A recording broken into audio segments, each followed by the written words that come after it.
The Tall Men by Davidson. It was a hunter's tale that rolled like wind across the mountains once, and the tall men came, whose words were bullets.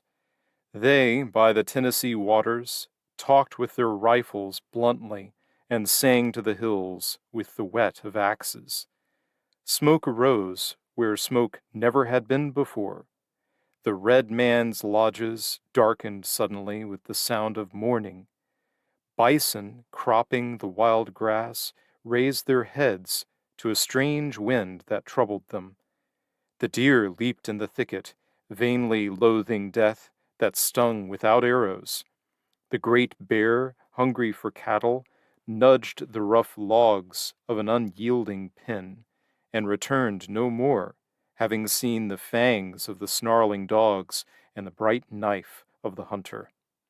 Looks were all westward, I have heard, and feet, firm and moccasins after the Indian fashion, moved with keen presence like the quiet stir of a ravenous spring.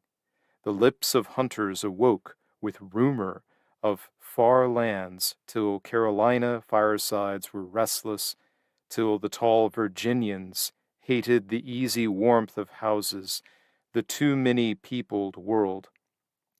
In twos and threes the tall men strode in the valleys, their palisades were pitched in the Cumberland hills.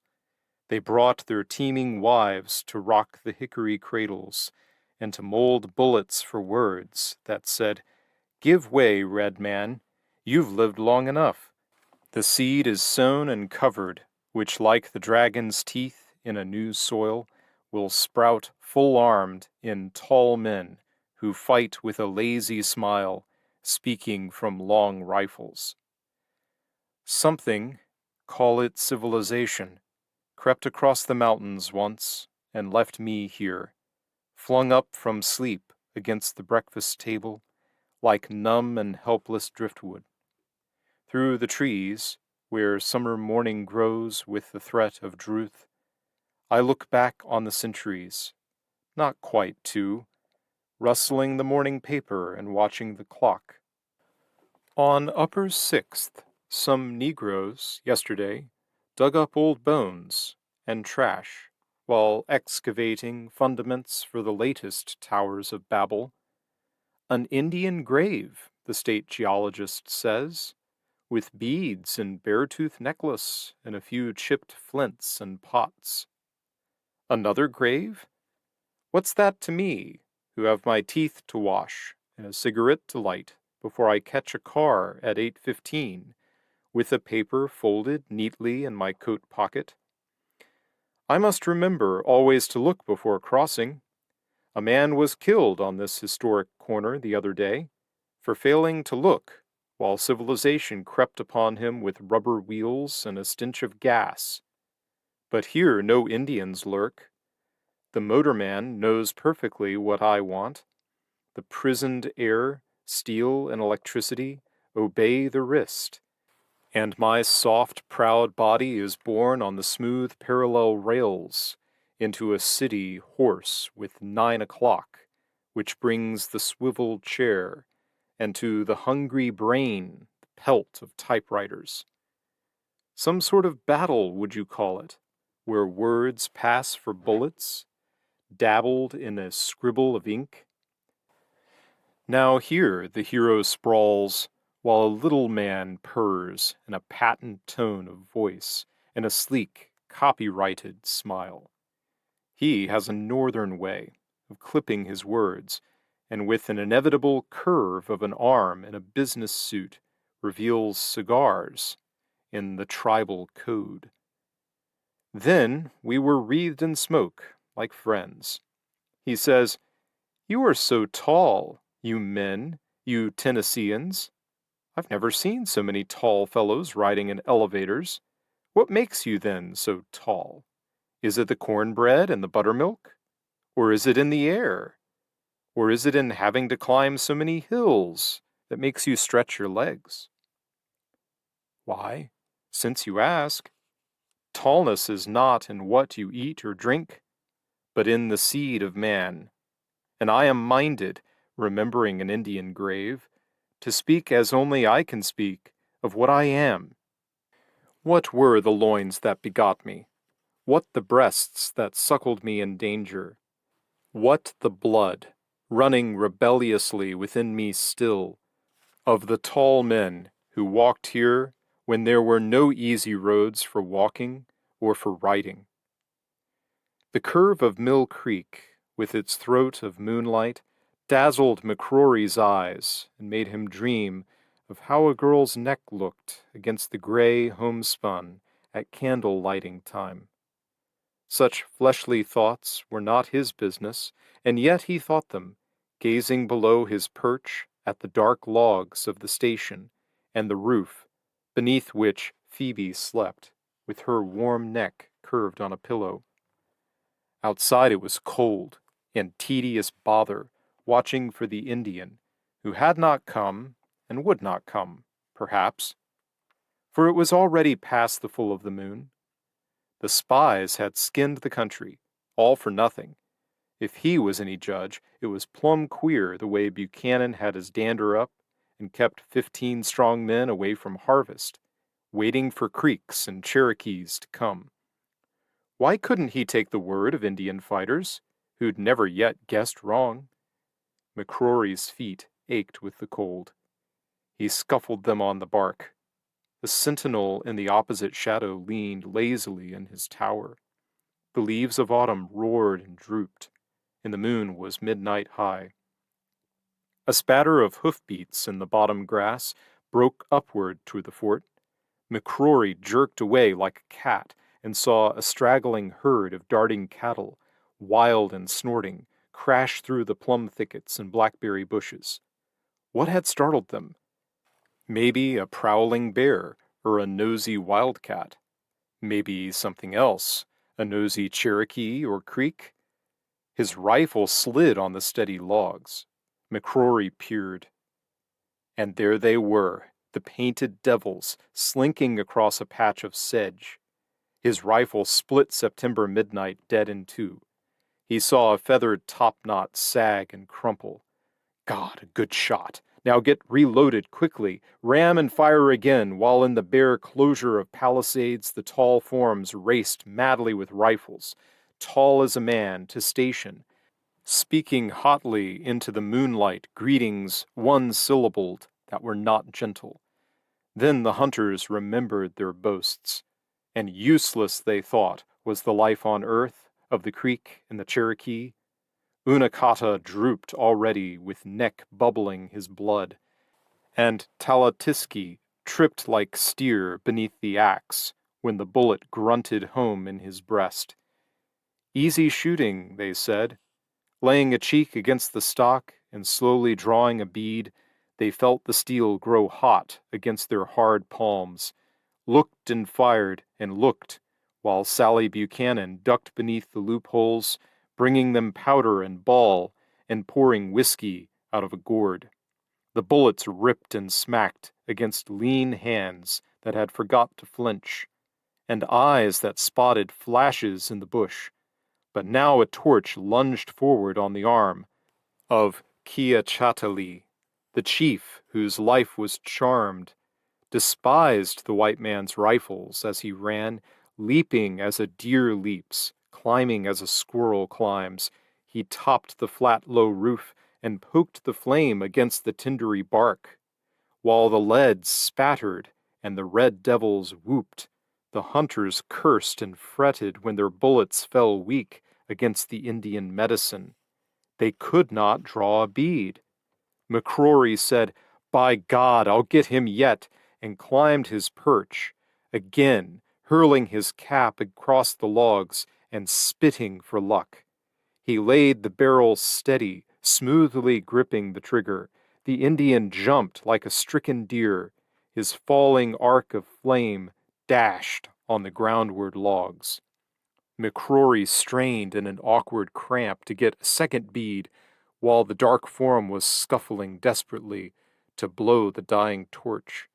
Then suddenly the hunters knew the dawn and heard a boom from northward hills where Nashboro was, and said, It's Robertson with his men and guns. But now, softly as night, the red men all had gone. I have not seen the legendary tree where D. Boone killed a bar and lightly slept with one eye open, leathery cheek on rifle. Another tree I know, a veteran of storms and traffic on a city street, bulging its muscular trunk in the dreary middle of glab macadam, sending its roots in the deep stones of the world where earth and Tennessee are all the same. The tree divides the stream of motors roaring homeward on the hill. Here, from the Natchez Trace, the files of hunters warily lounged, and here war parties met, pausing to spy the country, hooting like owls in the forest twilight. Here I pass with looks too reminiscent for a clear impression of four-room bungalows fronting a concrete path that radiates heat. And here I am besieged by ghosts and shadows much too tall to be the spirits of the little men who died, respectably, last week in a private hospital, and I must let them speak as they know how. John Sevier. Xavier my name in the Gascon country, till my great sires came to England, and were called Sevier in the rough English speech, but lost no chivalry of their ancient name. I loved the praise of men in hunting shirts, who cheered for Nollichucky Jack at Watauga Oldfields, and followed me through night and the dripping forest to King's Mountain. We were the backwoods hornets, crowding the rocky slopes and buzzing death to that gaudy lion, Ferguson. Elsewhere it was the same. The sword of the Lord and of Gideon in my hands smote the Indian villages to dust and ashes, till I lived in peace, governing my country, loving my bonny Kate, and seeking the praise of men. But where are they? Where are Shelby and Campbell? Where is Cosby? Where are the rifles and the lean hunters who strode the long trail with me? Have they left no tall sons to hate what should be hated and love what should be loved? The praise of men speaking with quiet eyes behind long rifles. Andrew Jackson. What makes a man live but honor? I have felt the bullet biting next to my heart, and yet I kept my life for honor's sake and killed my enemy. And what else was the fire that fed my sickly body when I shamed the Tennesseans into victory at Horseshoe Bend? What was it then but honor that blazed too hot for British regulars at New Orleans? Then all the people knew that I was of their breed and trusted me. Cowards and lies and little men will pass, but honor by the eternal will endure. David Crockett.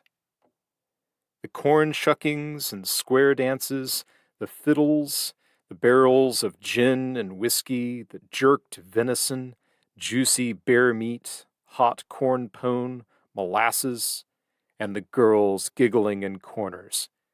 These are the things that make life merry.